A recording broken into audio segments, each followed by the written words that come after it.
Did you say dance? Come on, my boy. For years, Anthony Quinn avoided speaking too deeply about Charles Bronson, even as both men became symbols of old-school toughness in Hollywood.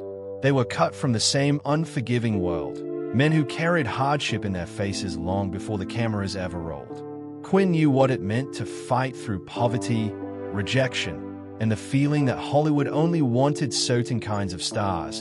And when he finally opened up about Bronson later in life, his words carried the weight of someone who understood that struggle firsthand. He said people misunderstood Bronson completely, mistaking his silence for coldness and his rough exterior for arrogance. According to Quinn, Bronson built walls around himself because life had taught him early that weakness could be dangerous. Behind the intimidating stare and gravel-hard presence was a man who had clawed his way out of darkness and never forgot where he came from. Quinn admired that deeply because he recognized the same survival instinct in himself.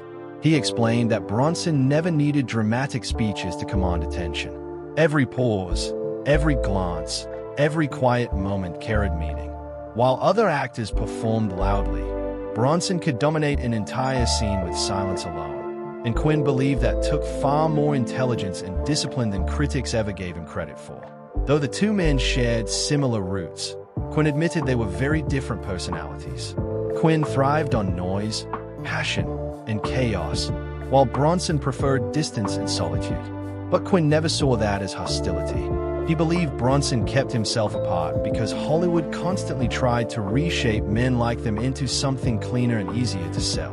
What moved Quinn most was Bronson's connection to ordinary people. He said audiences saw authenticity in him because he looked like a man who had truly lived through pain, hunger, and disappointment. To millions, Bronson wasn't just an action star. He became the face of the working man who refuses to break no matter how brutal life becomes. And in the end, Quinn's long-awaited words about Bronson were not filled with scandal or rivalry, but respect. He admitted neither of them were perfect men, but he believed Bronson possessed something rare in Hollywood: honesty. The kind of honesty that cannot be learned in acting school or manufactured for fame. It comes only from surviving life the hard way. And Quinn understood that better than almost anyone.